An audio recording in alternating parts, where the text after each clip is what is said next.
தலைவர் ஐயா அவருடைய ஆணைக்கிழங்க திண்டிவனம் நகர கழகத்தினுடைய செயல்வீரர்கள் கூட்டத்தினை தலைமை தாங்கி நடத்தி கொண்டிருக்கின்ற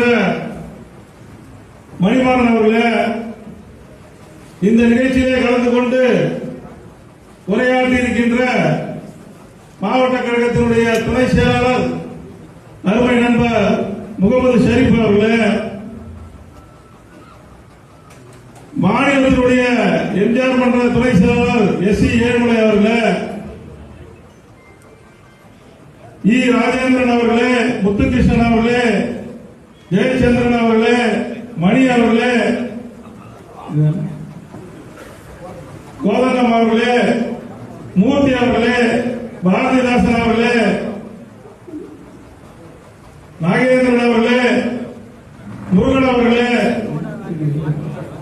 வீரசாமி அவர்களே, ராஜசேகர் அவர்களே, பாலு அவர்களே, ஆனந்த் அவர்களே, தங்கவேல் அவர்களே, செந்தில் அவர்களே, வினோத் அவர்களே, அண்ணாதுரை அவர்களே மற்றும் இந்த நிகழ்ச்சியிலே உங்களை நிறைய பேர் கட்டுப்படுத்தியிருந்தாலும் போக வேண்டாம் என்று கூறியிருந்தாலும் எனக்கு அனைத்து இந்திய அண்ணா திராவிட முன்னேற்ற கழகம் தான் முக்கியம் என்ற ஒரு நோக்கத்தோடு இங்கே வந்து கலந்து கொண்டிருக்கின்ற கழகத்தினுடைய வார்டு பொறுப்பில் இருக்கின்ற உறுப்பினர் பொறுப்பில் இருக்கின்ற நகர மாவட்ட பொறுப்பில் இருக்கின்ற அனைத்து இந்திய அண்ணா திராவிட முன்னேற்ற கழகத்தினுடைய ஏழை மக்களுக்காக நல்வாழ்வை அமைப்பதற்காக உருவாக்கப்பட்ட கழகம், 1 கோடிக்கு மேல் தொண்டர்களை உள்ள கழகம். இப்படிப்பட்ட ஒரு கழகம் இந்தியாவில் எங்கேயுமே கிடையாது. நம் கழகத்தினுடைய வாக்கு நமக்கு இதுவரை குறையவே இல்லை. ஏதோ ஒரு நடிகர் மேல் இருந்த ஈர்ப்பினாலும் இன்றைக்கு எல்லா கையிலையும் செல்போன் வந்த ஒரு காரணத்தினாலும் அந்த செல்போனை பயன்படுத்துறவங்க உங்களுக்கு தெரியும், அவங்க உலகத்தில் எதையும் பார்க்க மாட்டாங்க. அவங்க புருஷன் வீட்டு சாப்பாடு கேட்டாலும் எல்லாம் யோசிப்பாங்க, குழந்தைகளோட மற்றதெல்லாம் சிந்திக்க மாட்டாங்க. ஏன்னா அவங்க வந்து அந்த போன்லேயே மூழ்கி இருப்பாங்க. அப்படிப்பட்டவர்கள் ஒரு 20% பேர் இருக்கிறாங்க. அதை பயன்படுத்திக் கொண்டு இந்த தாவேக கட்சி அதில் வந்திருக்கின்ற அந்த ஆதவ அர்ஜுனா ஏற்கனவே வந்து திமுகவுக்கு கடந்த சட்டமன்ற தேர்தலில் ஐபிஎல் நிறுவனத்திலே பணியாற்றி வருவார். அவர் அந்த பணியினுடைய அனுபவத்தை வைத்துக் கொண்டு அவங்க ஒரு 1400 கோடிக்கு மேல செலவு பண்ணி அந்த நிறைய ரீல்ஸ் எல்லாம் போடுறதுடைய விளைவாகவும் நாம வந்து திமுகவும் சரி அண்ணா திமுகவும் சரி தாவேக எங்க ஒரு 5000 ஓட்டு தானே 10000 ஓட்டு தானே வாங்க போகுது, அதுக்கு ஆளே இல்லையே, பூத்துல உட்காரவும் ஆள் இல்ல, ஓட்டு கேட்க போறதுக்கு ஆள் இல்ல, ஓட்டு கேட்கறவனும் ஆள் இல்ல, கேட்க காசு வாங்கிட்டு பண்றதுமா யாருமே இல்ல, இந்த கட்சி எங்க ஜெயிக்க போகுது நாம விட்டுட்டோம். ஆரம்பத்தில் அந்த கட்சியுடைய தலைவர் திமுகவை தான் கூட சொல்லி திடீர்னு இருந்தார். அதனால நாம கொஞ்சம் ஸ்ட்ராங் ஆயிட்டோம். ஏன்னா அவர் அப்படியே பேசுறாரு, திமுக தான் பேசுறாரு. அதனால நம்ம திமுக அடிவானா நம்ம ஆதாயம், நம்ம ஓட்டு போடுறதுல நாம அமைதியா போயிட்டோம். அவர் கடைசி ஒரு வாரத்தில் என்ன பண்றாரு, திருப்பி அண்ணா திமுக மேலே நிறைய குற்றச்சாட்டுகளை வைத்து அவர் ஆட்சிக்கு வந்துட்டார். அதனால வரல குடும்ப தலைவருக்கு 2500 ரூபாய் கொடுக்குறாரு, வேலையை படிச்சு வேலை இல்லாதவங்களுக்கு 4000 கொடுக்குறாரு, தன்னை ஒரு தூய சக்தியா காட்டிக் கொள்றாரு, நான் ஊழல ஒழிப்பாரு, இப்படி என்ன விவசாயிகளை நான் பிறக்க விரும்புறாரு, விவசாயிகளுக்கு கடன்லாம் தள்ளுபடி பண்ணுவாரு, அரசு ஊழியர்களுக்கு பழைய ஓய்வு திட்டத்தை அறிவிப்பு பண்றாரு. இந்த மாதிரி இப்ப அரசு ஊழியர்களுக்கான ஓய்வு திட்டத்தை வந்து நாமளும் மறுத்துட்டோம், திமுகவும் மறுத்துட்டாங்க. திமுக பண்றேன்னு சொல்லிட்டு ஏமாத்திட்டாங்க போன ஆட்சியில. நாம ஆளும்போதே நாம அதை கொடுக்க முடியாத சூழ்நிலை சொல்லிட்டோம். ஆனா அந்த முடியாதுன்னு சொன்னதை வந்து இவங்க நான் தரேன்றதால நீங்க அரசு ஊழியர் வாங்க பாத்தீங்கன்னா அதே ஒரு 10% வருது. இப்படி ஏமாற்றி வந்த ஆட்சி இது ஒரு பொய்க்கால் புகழை ஆட்சி. இது மெஜாரிட்டி இல்ல, இது மெஜாரிட்டி இல்லாம நீங்க டிஎம்கே இருக்கிற கூட்டணி கட்சியெல்லாம் கூட்டு போய் வச்சிருக்காங்க. அந்த கூட்டணி கட்சியில் இருக்கிறவங்களே கம்யூனிஸ்டும் நாங்க உங்களோட கூட்டணியில் எல்லாம் நாங்க வெளியிலிருந்து ஆதரவுன்றாங்க. திருமாவளவன் நீங்க ஆதரவு கொடுத்தாலும்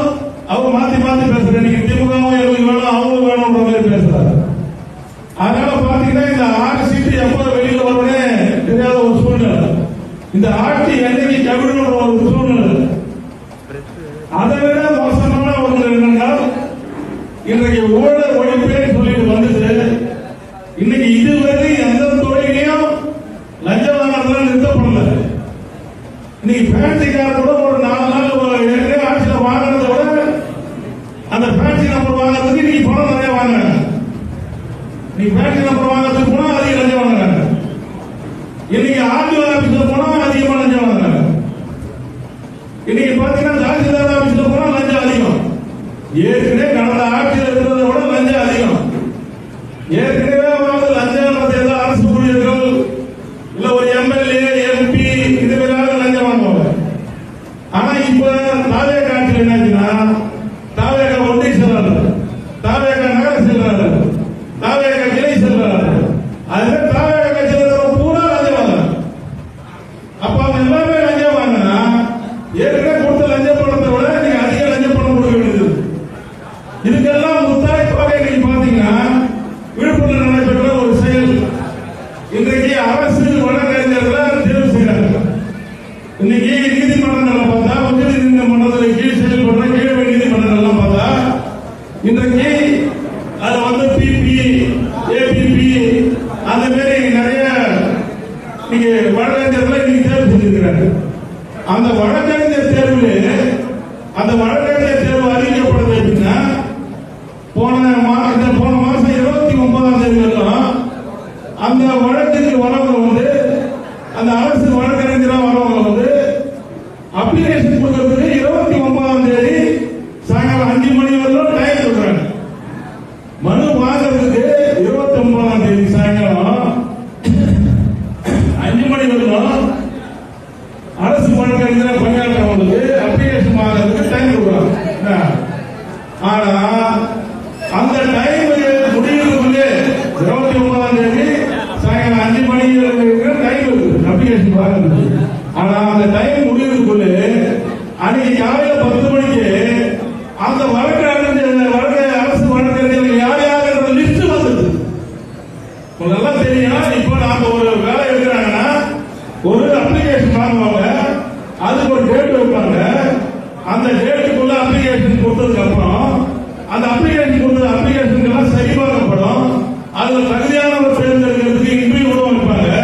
இல்லைன்னா அவங்க அந்த அப்ளிகேஷன் கொடுத்தவங்க எல்லாம் அவங்க மேல ஏதாவது குற்ற வழக்கு இருக்குதா அந்த அப்ளிகேஷன் பார்க்கறதுக்கு கொஞ்சம் டைம் எடுப்பாங்க. இது மாதிரி டைம் எடுத்துதான் அந்த நிர்வாகிகள் தேர்வு செய்யப்படுவார்கள். ஆனா நம்ம விழுப்புரத்தில் மட்டும் இல்ல, தமிழ்நாடு பூரா இந்த வாட்டி அரசு வழக்கறிஞர்கள் தேர்வு பாத்தீங்கன்னா அப்ளிகேஷன் வாங்குறதே 29ஆம் தேதி சாயங்காலம் 5 மணி வரைக்கும் டைம் இருக்குது. ஆனா 29ஆம் தேதி காலையில 10 மணிக்கே பாத்தீங்கன்னா அந்த தேர்வு லிஸ்டே விட்டுட்டாங்க. யார் யார் அரசு வழக்கறிஞர் தேர்வு எடுத்து லிஸ்டே விட்டுட்டாங்க. அப்ப எந்த அளவுக்கு ஊழல் நடந்திருக்கு பாருங்க. அதோடு மட்டும் இல்லாம அவங்க தேர்வு செஞ்ச விழுப்புரம் மாவட்டத்தில் அரசு வழக்கறிஞர்கள் பாத்தீங்கன்னா 7 பேர் குற்ற பின்னணி உள்ளவர்கள். 7 வழக்கறிஞர்கள் பாத்தீங்கன்னா அந்த அரசு வழக்கறிஞர் குற்ற பின்னணி உள்ளவர்கள். இதுல பாத்தீங்கன்னா நம்ம இந்த சைடு பாத்தீங்கன்னா ஒருத்தர் பார்த்தா ஆடு திருநவையே அரசு வழக்கறிஞர். அதாவது அரசு வழக்கறிஞர் மக்களுக்காக போராடக்கூடியவர். ஏழை கிடங்க அவங்களுக்கு ஏதோ ஒரு ஆபத்து ஏதோ ஒரு பிரச்சனை அவங்களுக்காக வாதாடக்கூடியவங்க தான் அரசு வழக்கறிஞர். நியாயத்தை ஏழை எளிய மக்களுக்கு பெற்றுத்தரக்கூடியவர்கள் தான் அரசு வழக்கறிஞர். அப்படிப்பட்ட அரசு வழக்கறிஞர்கள் ஆடு திருநாளெல்லாம் போய் அரசு வழக்கறிஞராக போட்டா எங்க இருந்து நீதி கிடைக்கும்? எங்க இருந்து பாத்தீங்கன்னா பணம் வாங்கிட்டு அரசு வழக்கறிஞர்கள் நியமிச்சா எப்படி நியமிக்க முடியும்? இப்படி நியாயமான நியமனம் கிடைக்கும். ஏற்கனவே கூட நான் மற்ற இடமா அப்படிதான் நடந்து சொல்லல. எல்லாத்திலையும் கூட அரசு வழக்கறிஞர்களை நியமிக்கும் போது பாத்தீங்கன்னா அந்தந்த பணம் எப்படின்னா அந்தந்த கட்சி சார்பா நியமிப்பாங்க. அதை நான் இல்ல சொல்லல. ஆனா அதுல லஞ்சம் இருக்காது. அதுல லஞ்சம் இருக்காது. அது பாத்தீங்கன்னா லஞ்சம் இருக்காது. அது கட்சிக்காரங்க செய்வாங்க. இப்ப டிஎம்கே ஆட்சி வந்தா டிஎம்கே இருக்கிற வழக்கறிஞர்கள் அந்த பிபிஆவோ ஏபிபிஆவோ அது மாதிரி செலக்ட் பண்ணுவாங்க. அதிமுக ஆட்சி வந்தா அதிமுக இருக்கிற வழக்கறிஞர்கள் ஏபிபிஆவோ எம்பியாவோ தேர்வு செய்வாங்க.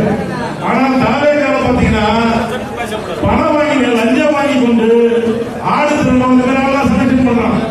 இதை நாங்க சொல்லல, தாவேக்காவோட கம்பெனி கொடுக்கறதே தாவேக்கா கட்சியுடைய வழக்கறிஞர் பிரிவு இணை செயலாளர் ஞானசௌந்தரியா ஞானசௌந்தரி ஒரு பெண் வழக்கறிஞர் அவங்க மேல கம்பெனி கொடுக்குறாங்க.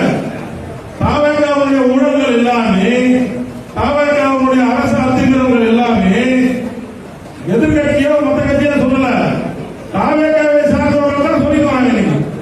அப்போ மக்கள் வந்து தவறாக தேர்வு செஞ்சாங்க. இந்த மக்கள் தேர்வு செஞ்சது ஒரு தவறான அரசு என்பது இப்போ நிறுவனமாக்கி கொண்டிருக்கின்றது. அதை எல்லா மக்களும் அறிந்து கொண்டிருக்கிறார்கள். இதுமாதிரி சொல்லணும்னா நிறைய சொல்லலாம். விவசாயிகள் வஞ்சிக்கப்படுறாங்க. ஒரு மந்திரி விவசாயத்தோட விளையாட்டு தான் பெருசுன்றார்.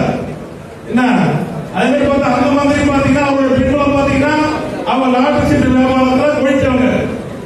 இப்படி பாத்தீங்கன்னா எம்எல்ஏக்கள் எல்லாம் விலைக்கு வாங்கி இருக்கிறாங்க. குதிரை பேரத்தில் எம்எல்ஏக்கள் எல்லாம் விலைக்கு வாங்கி அரசு நடத்தி கொண்டிருக்கிறார்கள். இப்படி பாத்தீங்கன்னா தாவேக்காவுடைய தப்பெல்லாம் வந்து அவங்க கூட்டணி சொல்றாங்க, பெருமாளே சொல்றாங்க. குதிரை பேரம் நடந்திருப்பது உண்மை என்றால் கவர்னர் வந்து விசாரணை பண்ணலாம் சொல்றாரு. இன்றைக்கு கவர்னரும் வந்து அதை விசாரணை எடுத்திருக்காங்க. இப்படி பாத்தீங்கன்னா ஏகப்பட்ட குளப்படிகள், அதாவது அலிபாபாவும் 40 திருடர்கள் போல இந்த ஆட்சியில பாத்தீங்கன்னா அங்கங்க தாவேக்காவுடைய ஒன்றிய செயலாளர் ஒரு பக்கம் போய் மாவட்டம் கேட்கலாம், மாவட்ட செயலாளர் ஒரு பக்கம் போய் மாவட்டம் கேட்கலாம், கிளை செயலாளர் ஒரு பக்கம் போய் மாவட்டம் கேட்கலாம். இப்படி இந்த ஆட்சி மக்கள் விரோத ஆட்சியாக இப்போ நடந்து. அதுல பாத்தீங்கன்னா சொன்ன வாக்குறுதிகள் எதுவுமே நிறைவேற்றப்படல. இவர் வந்தா ஒவ்வொரு குடும்பத்தினுடைய தலைவிக்கும் 2500 ரூபாய் கொடுப்போம்னு சொன்னார். ஆனா திமுக ஆட்சியில் கொடுத்தா அதே 1000 கொடுத்துருக்காரு. இப்ப கூட மோதலத்துக்கு ஏதோ 700 கோடி ஏதோ ஒதுக்குறாங்க. நான் கூட நேற்று ஏதோ ஒரு ஹாஸ்பிட்டலுக்கு போனாரு, அந்த மோதல போறதுக்கு வைக்க போறாங்க. இல்ல, அந்த கட்சியில சேர்ந்த மந்திரிங்க தான் ரீல்ஸ் போடுறாங்கன்னு பார்த்தா அந்த முதலமைச்சரும் போய் ரீல்ஸ் போடதான் போறாங்க. அந்த ஆஸ்பத்திரிக்கு ஒரு ஆய்வுக்கு போனா என்ன பண்ணுவாங்க? ஆய்வு என்ன? அந்த நிர்வாகம் சரியா நடக்குதா? மருத்துவத்துறையினுடைய அந்த மருத்துவமனையினுடைய நிர்வாகங்கள் கரெக்டா இருக்கா? ஏழை எளிய மக்களுக்கு எல்லாம் கிடைக்குதா? மருந்துகள் எல்லாம் கிடைக்குதா? டாக்டர்லாம் ஒழுங்கா வராங்களா? இதெல்லாம் ஆய்வு பண்றதுதான் ஆய்வு. இவர் போய் ரீல்ஸ் எடுக்கிறார், குழந்தைய கொஞ்சம் மொத்தம் கொடுக்கிறாரு. இதெல்லாம் இதுக்கான பேக்கரோட பாட்டு போட்டு டிவியே போறோம். இதுக்கு முன்னாடி ரீல்ஸ் எல்லாம் வந்து பாத்தீங்கன்னா போன்ல தான் போடுவாங்க, பாட்டு தான் போட்டு. இப்ப நான் பாக்குறேன் ஒரு டிவிலே அந்த பேக்ரவுண்ட் பாட்டோட வருது. இப்படி இருந்தா வந்து அவங்க வந்து திரையிலே நடிச்சது போக இன்னைக்கு மக்கள் இடத்துல நடத்தி கொண்டிருக்கிறார்கள். விழுப்புரத்துக்கு ஒரு மந்திரி வந்தார். அவர் என்ன பண்றாரு? 2 வீலர்ல அவர் மாவட்டத்தில் உட்கார வச்சுட்டு போறாரு. இதெல்லாம் சட்ட விதிக்கு புறமானது. ஒரு அமைச்சர் போறாருன்னா அவரும் பிஎஸ்ஓ தான் போய் ஆகணும். பிஎஸ்ஓவே காணும். நீங்க பேப்பர்ல வந்து போட்டோ அவர்தான் பாதுகாப்பு அந்த வண்டிக்கு பின்னாடி அவர்தான் மாவட்டத்தில் உட்கார வச்சுட்டு போறாரு. இப்படி எல்லாம் ரீல்ஸ் போட்டு மக்களை ஏமாத்துறாங்க. அது எவ்வளவு நம்ம ஏமாற்ற முடியும்? இவங்களால எந்த அறிவித்த ஒரு நலத்திட்டங்களை கூட இவங்களால வழங்க முடியாது. ஊழலை ஒழிக்க முடியாது. ஒழிக்கலாம் பரவாயில்ல, 12 இருந்தாலே பரவாயில்ல. எல்லாமே ஊழல் ஏற்கனவே விட அதிகமாகும். லஞ்சம் வந்து ஏற்கனவே விட அதிகமாயிட்டு, கொலை கொள்ளை ஏற்கனவே விட அதிகமாயிட்டு, கற்பழிப்பு ஏற்கனவே விட அதிகமாயிட்டு. இது எதையுமே கவனிக்காம இந்த மக்களை ஏமாற்றி எம்எல்ஏக்களை விலைக்கு வாங்குவதை மட்டுமே கவனத்தில் கொண்டு செயல்படுகின்ற இந்த அரசு நிச்சயம் விரைவிலே கவிழும். இந்த அரசு நீடிக்காது. இந்த அரசு கவிழ்ந்தால் அடுத்த அனைத்து இந்திய அண்ணா முன்னேற்ற இது எல்லாருக்கும் நல்லா தெரியும். ஏன்னா நாம இப்போ இங்க 6 தொகுதியுமே நம்ம ஜெயிச்சிருக்க வேண்டிய தொகுதி. அது நம்மளுடைய கவனக்குறைவால தான் இந்த வெற்றி போயிட்டு. இப்ப திண்டிவனம் தொகுதி எடுத்தீங்கன்னா வெறும் 300 சில ஓட்டெல்லாம் போயிட்டு. இங்க நாம ஒரு 175% வாக்காளரை நம்ம கவனிச்சிருந்தோம்னா இந்த தொகுதி நம்ம வெற்றி பெற்றிருப்போம். இங்க சொன்னாங்க ஒரு 65% தான் இங்க வாக்காளருக்கு பார்த்தாங்க. ஃபுல்லா பார்த்தா இந்த 350 இந்த ஒரு தொகுதி ஜெயிச்சிருக்கும். வானூர் தொகுதியில் அதே மாதிரி கலந்தாலோசிக்கப்பட்டு வாக்காளரை வச்சு அதுவும் ஜெயிச்சிருக்கும். விழுப்புரத்துல நான் அதை தான் சொன்னேன். விழுப்புரத்துல நான் சொன்னதான் சொன்னேன். என் தொகுதியில 5 ஒன்றிய செயலாளர், 5 ஒன்றிய செயலாளர், நகர செயலாளர். அந்த 5 ஒன்றிய செயலாளர் நகர செயலாளரும் என்கிட்ட வந்து சொல்றாங்க, மாவட்டம் நீ இந்த நகரமா நீ நிக்கிற மேல நாங்க எல்லாம் வேலை செய்வோம், சுரேஷ் பாபு சீட்டு கொடுத்தா நாங்க செய்ய மாட்டோம்னு என்ன சொல்றாங்க. அவர் யாரையும் மதிக்க மாட்டாரு, திமுக போறாரு, அவர் சீட்டு கொடுத்தா செய்ய மாட்டாரு. அந்த தொகுதியை சேர்ந்த 5 ஒன்றிய செயலாளர், நகர செயலாளர், மாவட்ட பொறுப்பவர்கள் எல்லாம் என்ன சொல்றாங்க, இதான் நான் பேட்டியா கொடுக்குறேன். இது மாதிரி வேட்பாளரை மாத்துங்க, இந்த வேட்பாளருக்கு வெற்றி வாய்ப்பு இல்லைன்றது அதை மனதில் வச்சுதான் சொல்றேன். ஏன்னா களத்தில் பணியாற்றக்கூடிய ஒன்றிய கழக செயலாளர்கள், நகர செயலாளர்கள், மாவட்ட பொறுப்பாளர்கள் அவங்க வந்து வேணான்றாங்க. வேணான்றதுதான் நான் பேட்டி கொடுத்தேன். எனக்கு கொடுக்கணும் சீட்டு கேட்கல, ஜாதி சொல்லி சீட்டு கேட்கல, எந்த ஜாதிக்கு சீட்டு கொடுக்காங்க, ஜாதி சீட்டு கொடுக்க கேட்கல. இந்த வேட்பாளர் வெற்றி வாய்ப்பு இல்லாத வேட்பாளர், நீங்க வேற வேட்பாளர் நியமனம் செய்யணும். அதனால விழுப்புரம் தொகுதி போயிடுச்சு. அதனாலதான் நமக்கு இந்த விழுப்புரம் மாவட்டத்தினால 6 தொகுதி நம்ம ஜெயிக்க வேண்டியது இன்றைக்கு நம்ம இந்த 6 தொகுதியில் இழந்துட்டோம். ஆனால் வருகின்ற தேர்தலிலே நாம் நிச்சயம் 6 தொகுதியில் வெற்றி பெறுவோம். என்னை பொறுத்தவரை நான் ஜனநாயக முறைப்படிதான் நடந்து கொள்வது. நான் கலந்து ஆலோசித்துதான் நான் ஒரு ஒன்றிய செயலாளர் போட்டாலும் நகர செயலாளர் போட்டாலும் அங்க இருக்கிற கட்சிக்காரங்க ஏகோபித்த மனசோட யாரை ஏற்கிறாங்களோ அப்படிதான் போடுவோம் நான் சொல்லிக்கிறேன். அதே மாதிரி வேட்பாளர் நம்ம உள்ளாட்சி தேர்தலில் வேட்பாளரை தேர்வு செய்யறோம். ஒரு கவுன்சில், அந்த கவுன்சில் இருக்கிற கட்சிக்காரர்கள் அதிகப்படி எல்லாம் வந்து கேட்பாங்க. இருந்தாலும் ஏகோபித்தவர்களுடைய ஆதரவு யாருக்கு இருக்கிறதோ அப்படிதான் நாங்கள் வழங்குவோம்.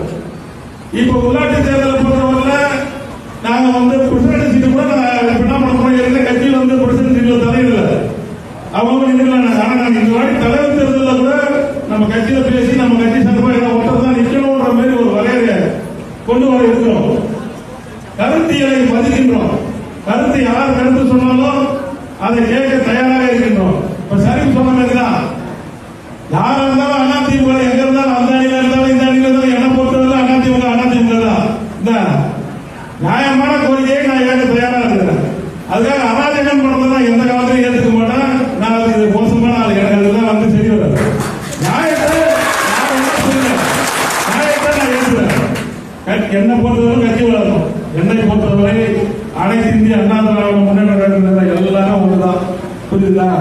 எனக்கு யார் திறமைசாலி, யார் கட்சி நல்லா பண்ணுவாங்க, யார் எல்லாரையும் அனுசரிச்சு போவாங்க, யார் நாளை கட்சியை காப்பாற்றுவாங்கன்றதுதான் என்னுடைய நோக்கம். இப்ப நான் மட்டும் மாவட்ட செயலாளர் வந்துட்டா ஆள் கட்சி ஆகாம ஏசிட்டு கட்சி பண்ணா எதுக்கு நான் மாவட்ட செயலாளர் முடியும்? நான் மாவட்ட செயலாளர் வந்து நான் எல்லாத்தையும் அனுபவிக்கணும்னா எனக்கு ஆள் கட்சி ஆகணும், எனக்கு உள்ளாட்சியில எல்லாம் ஜெயிக்கணும். அப்பதான் நான் பதவிக்கு வந்த பையனை நான் அடைய முடியும். புரியுதுங்களா? அதனால எனக்கு எல்லாருடைய ஒற்றுமையும் தேவைதான், எல்லா கட்சியாளர்களுக்கும் தேவைதான். அதுக்காக நான் எவ்வளவு காலம் பொறுத்திருக்க தயாராக இருக்கின்றேன். ஆனால் கட்சி முறையான கட்சியாக நடக்க வேண்டும். அது தவறான திசைக்கு போகக்கூடாது. ஏற்கனவே இருந்த மாதிரி நான் இருக்க மாட்டேன். நான் எல்லாருடைய கருத்துக்கும் மரியாதை கொடுப்பவனாக இருப்பேன். கருத்து சுதந்திரம் என்பது விழுப்புரம் மாவட்டத்தில் நிச்சயமாக இருக்கும். ஒவ்வொரு கருத்துக்கும் மரியாதை கிடைக்கும். உங்களுடைய ஆலோசனைகள் எல்லாம் கேட்டு கழகத்தை எப்படி வழிநடத்த வேண்டுமோ அப்படிதான் நான் வழிநடத்துவேன். நிச்சயம் உள்ளாட்சி தேர்தலில் நாம் திண்டிவனம் நகராட்சியை கைப்பற்ற வேண்டும். திண்டிவனம் நகர சேர்மன் அனைத்து இந்திய அண்ணா திராவிட முன்னேற்ற கழகத்தில் இருப்பதுதான் திண்டிவனம் நகரத்துக்கு சேர்மன் ஆகும். அந்த மனசாட்சி நிலையில் தான் நான் பணியாக வேலை செய்யறேன். இப்ப எனக்கும் வந்தா சட்டம் போட தெரியும், எல்லாரையும் வெடிச்சு விட்டு போக தெரியும், எல்லாம் தெரியும். ஆனா என் வேலை அது திண்டிவனம் நகரத்தில் ஒரு அதிமுக சேர்மனால தான் எனக்கு மரியாதை. திண்டிவனம் நகராட்சியில் ஒரு அதிமுக சேர்மனால தான் எனக்கு இருக்கு. திண்டிவனம் நகராட்சியில் நிறைய அதிமுக நகர்மன்ற உறுப்பினர்களால் தான் எனக்கு கருத்து. சண்டவாளம் எனக்கு கருத்து கிடையாது. பிரச்சனை பேர் கேசுகளை ஒரு எனக்கு கருத்து கிடையாது. நாம வந்து வெற்றியை ஈட்ட போனோம். நாம புதுசாக பொறுப்பேற்றிருக்கின்றோம். வெற்றியை ஈட்ட வேண்டும், வெற்றி வழியிலே செல்ல வேண்டும். அனைத்து இந்திய அண்ணா திராவிட முன்னேற்ற கழகத்தை பல பேர் கல்லெடுத்து அடிக்கிறார். ஊடகங்கள்லாம் வந்து நம்மளை பத்தி தப்பு தப்பா போட்டுருக்காங்க. நான் அதுக்கான விலகல் ஏற்கனவே சொல்லிட்டேன். நம்ம கட்சியில வந்து ஏற்கனவே அமைச்சராக ஒரு அமைச்சர் வந்து சொல்றான். என்ன சொல்றான்? விஜயபாஸ்கர் வந்து சேர்ந்த உடனே 60% பேர் அதிமுக வந்துட்டாங்க. இன்னும் பாக்கி 30% 60 100 60 போச்சுன்னா இன்னைக்கு 40 கூட ஆகும் தெரியல, 30% பேர் தான் இங்க வரணும்லாம். இது வெறும் பனையூர்ல போய் சேர்ந்தவங்க கடந்தா நம்ம எப்படி போட்டாலும் ஒரு 20,000 பேர் கூட சேராது. 1 கோடிக்கு மேல் தொண்டர்கள் உள்ள ஒரு இயக்கத்துல வெறும் 20,000 பேர் சேர்த்துட்டு, அதாவது ஒரு 0.2% கூட இல்ல, அதாவது 0.2% கூட சேர்த்துட்டு இன்றைக்கு அனைத்து அண்ணா திராவிட முன்னேற்ற கழகமே தலைவர்கள்லாம் சேர்த்துட்டாங்களா. இதெல்லாம் பத்திரிகை இதெல்லாம் என்ன பண்றா ஊக்குவிக்குது. பத்திரிகை அதிமுக இல்ல அதிமுக போயிட்டாங்க, தலைவர்கள் வலுவாகுது என்று ஊக்குவிக்கிறாங்க. ஆனால் வலுவான ஒரு இயக்கம், ஏழைகளுக்கான ஒரு இயக்கம், 1 கோடி தொண்டர்கள் உள்ள ஒரே இயக்கம் அனைத்து இந்திய அண்ணா திராவிட முன்னேற்ற கழகம். அனைத்து இந்திய அண்ணா திராவிட முன்னேற்ற கழகத்தினுடைய விரைவிலே வர இருக்கின்ற சட்டமன்ற தேர்தலானாலும் சரி, நாடாளுமன்ற தேர்தலானாலும் சரி, உள்ளாட்சி தேர்தலானாலும் சரி, அது நிச்சயம் நமக்கு வெற்றியை கிடைக்கும். ஒன்று மட்டும் நாம் உழைக்க வேண்டும். நம்முடைய வெற்றிக்காக நீங்க இப்பயே போய் நம்ம எல்லாரும் நம்ம பண்ற தப்பு என்னன்னா, நாம எடப்பாடியார் மட்டும் பேசினா போதும் போதும் நினைச்சு போயிட்டு இருக்கோம். அது தப்பு. இப்ப உள்ளாட்சி தேர்தல் வரப்போகுது. கவுன்சிலருக்கு நிக்கிறவங்க எல்லாம் நான் தேர்தலுக்கு முன்னாடியே, இப்ப தேர்தல் நாளைக்குன்னா இன்னைக்கு தேர்தல் ஒரு வாரம் போது இப்பதான் வேட்பாளர் அறிவிக்கிறதா தான் நமக்கு அது ஒரு பிரச்சனை. அதனால அந்தந்த பகுதியில் இருக்கிறவங்கள, அந்தந்த வார்டில் இருக்கிறவங்கள, உங்க வார்டு கவுன்சிலர் நீங்களே தேர்வு பண்ணீங்க என்கிட்ட சொல்லுங்க, யாரா ஒருத்தர் நான் அதுக்கு நான் ஓகே தரேன், வாங்கி தரேன்.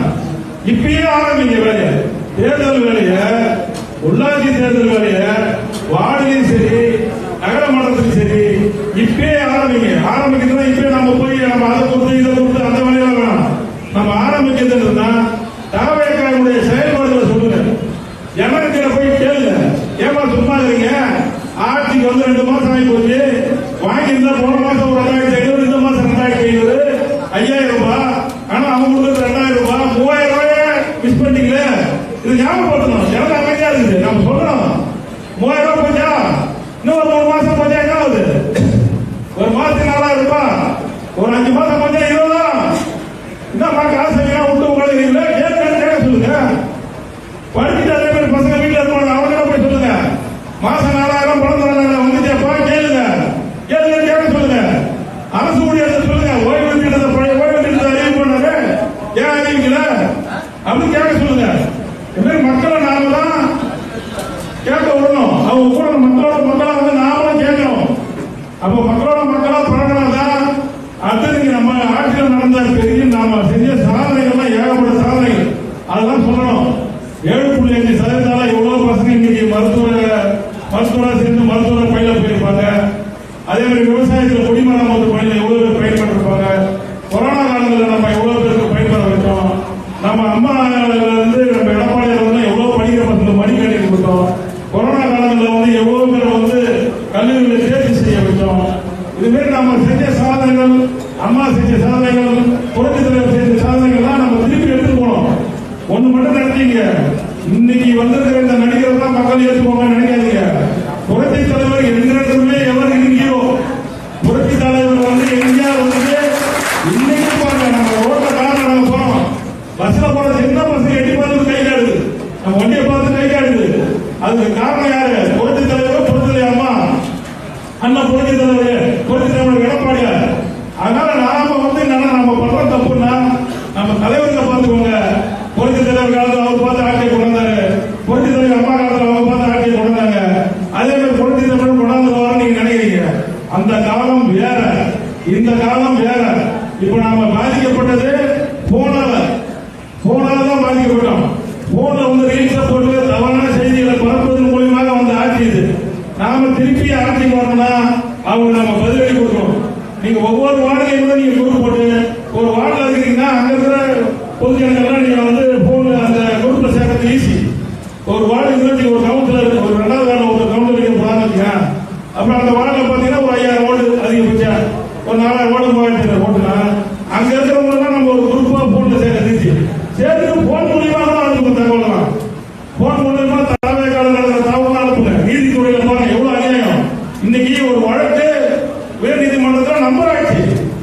ஒரு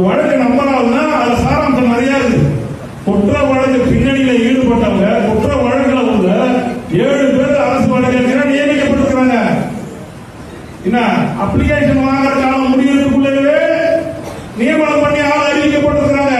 நிறைய சாராம்சங்கள் இருக்குது. இது மட்டுமா? இன்னைக்கு பாருங்க, விஜய் வந்து இப்ப கரூருக்கு போறார். நாளைக்கு கரூர் போறார். கரூர் ஏன் போறார்? இவ்வளவு காலம் ஏன் போறார்? ஆட்சிக்கு வந்து இவ்வளவு காலம் ஏன் போறார்? விஜயபாஸ்கர் ரிசைன் பண்ணதால இன்னைக்கு கரூருக்கு போறார். இன்னைக்கு அவர் கரூருக்கு போறது சட்டப்படி தப்பு. அங்க கரூர்ல பாதிக்கப்பட்டவங்களுக்கு அரசியல் கொடுப்பதும் தப்பு. இன்றைக்கு சிபிஐ விசாரணை நடந்து கொண்டிருக்கிறது. அந்த வழக்குல சிபிஐ விசாரணை நடந்து கொண்டிருக்கும் போது அந்த சாட்சிகளுக்கு நீங்கள் வந்து சலுகைகள் வழங்கினால் அந்த சாட்சிகள் எப்படி குற்றவாளிகள் வாக்குமூலம் கொடுப்பார்கள்? அதாவது நீங்க சொல்றீங்க திமுக காவல்துறை வச்சு கொண்டுட்டாங்கன்னு தாவேக மந்திரி சொல்றார். திமுக என்ன சொல்றாங்க? விஜயே காலதாமதமா வந்து பஸ் உள்ள வெளியில கையை காட்டி ஜனங்கள் அனுப்பாம பஸ் உள்ள லைட் ஆஃப் பண்ணி உட்கார்ந்து வந்து அங்க இருக்கிற ஜனங்களை பூரா இங்க இருக்கிற ஜனங்க மேல வந்து ஏற்றி விட்டாரு. அதனால ஏறி ரசிகதான் செத்தாங்க. இதுக்கு காரணம் விஜய் தான் திமுக சொல்றாங்க. குற்றம் வந்து ரெண்டு பக்கம் தான் சொல்றாங்க. ஒன்று தாவேகா சைடு சொல்றாங்க, டிஎம்கே சைடு சொல்றாங்க. அப்போ விசாரணை ரெண்டு பக்கமும் நடந்து கொண்டு இருக்குது. தாவேகா சைடும் குற்றம் இருக்குதான் விசாரணை நடக்குது, திமுக சைடு நடக்குது. அப்ப தாவேகா அரசு வந்து அந்த பாதிக்கப்பட்டவங்களுக்கு வேலை வாய்ப்பு கொடுத்தா அந்த விசாரணை எப்படி நியாயமானதாக நடக்கும், நியாயமான தீர்ப்பு எப்படி கிடைக்கும் என்பதுதான் சந்தேகம். இன்னொன்று, விஜய் ஒரு சந்தர்ப்பவாதி. அவர் வந்து தேர்தலை முன்னிறுத்தி தான் கரூர்ல வந்து சட்டமன்ற இடைத்தேர்தல் வரப்போகுதுன்றத மனசுல வச்சுதான் கரூருக்கு போறாரு. திருச்சியில ரிசைன் பண்றாரு. திருச்சியில சட்டமன்ற இடைத்தேர்தல் வரப்போகுதுன்னா திருச்சிக்கு போறாரு. இது வந்து அவர் பெரம்பூர்ல எம்எல்ஏ ஆகிறாரு. அங்க போல பெரம்பூர்ல எம்எல்ஏ ஆகிறாரு. அங்க போல இவர் முதல் மாநாடு வைக்கும் போதே 5 பேர் செத்தா அவசாவுக்கு போல. இப்படி எதுக்குமே போல ஒரு சந்தர்ப்பவாதியா ஜனங்களை எப்படி ஏமாத்தி ஓட்டு வாங்கலாம், எம்எல்ஏக்களை எப்படி விலைக்கு வாங்கி ஆட்சி அமைக்கலாம் என்ற கெட்ட நோக்கத்தோடு செயல்பட்டுக் கொண்டிருக்கின்ற இந்த தாவேகா அரசு விரைவிலே கவனம். ஆனால் மக்களுடைய கட்சியாக, மக்களுக்கு என்றென்றும் உறுதுணையாக இருக்கின்ற, மக்களின் நல்வாழ்வாக உழைக்கின்ற, இதுவரை மக்களுடைய வாழ்வு நிலையை மேம்படுத்த வைத்த புரட்சித் தலைவர் எம்ஜிஆர், புரட்சித் தலைவர் அம்மா, புரட்சித் தலைவர் ஐயா எடப்பாடியாருடைய செல்வாக்கு மிக்க கட்சிகளாக இருக்கின்ற அனைத்து இந்திய அண்ணா திராவிட முன்னேற்ற கழகம் தான் மீண்டும் ஆட்சி அமைக்கும். அதனால் நாம் எல்லாம் தெம்போடு இருக்கலாம். விரைவிலே சட்டமன்ற தேர்தல் வருவதற்கு வாய்ப்பு நிறைய இருக்கின்றது. இந்த 350 ஓட்டுல இழந்த இந்த தொகுதியை நாம் மீண்டும் ஒரு 30,000 ஓட்டு வாக்கு வித்தியாசத்திலே வெற்றி பெறும் வாய்ப்பு நமக்கு நிச்சயமா இருக்கு. ஏன்னா திமுக இன்னைக்கு தனித்திருக்குது. திமுக எந்த கூட்டணி இல்லை. இரண்டாவது தாவேகா இருக்கிற கூட்டணிக்குள்ள எந்த ஒரு ஒற்றுமையும் இல்லை. அது வந்து அந்த கூட்டணியே இன்னைக்கு முரண்பட்டு போயிருக்குது. தாவேகாவுடைய வாக்குறுதிகள் எல்லாம் நிறைவேற்றப்படாமல் இருக்கிறது. ஊழல் அதிகரித்துக் கொண்டிருக்கின்றது, அநியாயங்கள் அதிகரித்துக் கொண்டிருக்கிறது. அதனால் அண்ணா திமுக ஒன்று மட்டும்தான் இன்னைக்கு மக்களிடத்திலே ஒரு அப்பட்ட கட்சியாக, மக்களால் ஏற்றுக்கொள்ளப்படுகின்ற கட்சியாக இருக்கின்றது. அதனால் வருகின்ற தேர்தலில் நாம் ஒரு மாபெரும் வெற்றியை ஈட்ட இருக்கின்றோம். அதனால நீங்கள் அனைவரும் நம்முடைய உள்ளாட்சி தேர்தல் வெற்றிக்காகவும் வருகின்ற சட்டமன்ற தேர்தல் வெற்றியும் மனதில் கொண்டு செயல்பட வேண்டும் என்று கேட்டு இந்த கூட்டத்தில் வந்து சிறப்பித்த உங்கள் அனைவருக்கும் என்னுடைய விழுப்புரம் மாவட்ட கழகத்தின் சார்பாக மனமார்ந்த நன்றியினை தெரிவித்துக் கொண்டு வாய்ப்புக்கு நன்றி கூறியிருக்கிறேன். நன்றி.